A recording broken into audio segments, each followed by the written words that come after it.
The arrival of the Vice President, Professor Osinbajo, heralds the commencement of the special service in honor of Nigeria's fallen heroes.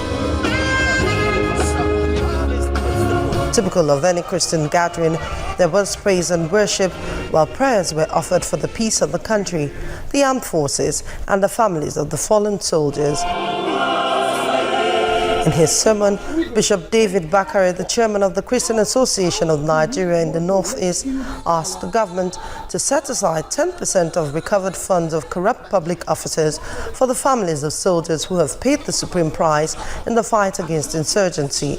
Are you sure there are no people waiting for a soldier to die so that they can eat their money?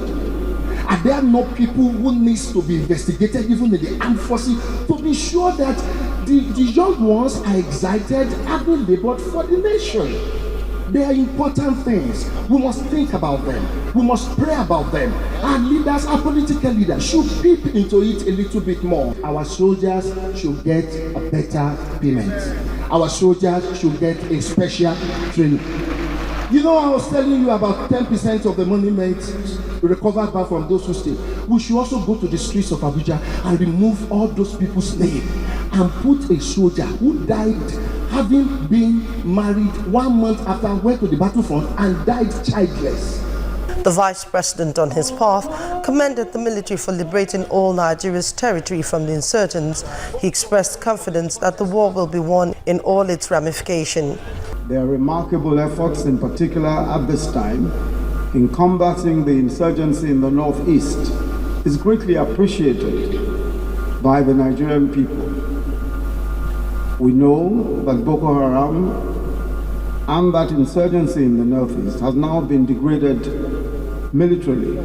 The insurgents no longer hold territory and can no longer launch military-style attacks as they have done in the past. We are confident and we pray that with God on our side, the armed forces of Nigeria will not only complete the work that they have started, especially the military offensive against insurgency, but that they will also, in due course, continue to render the type of service that they have rendered to our great nation, and even better in the years to come.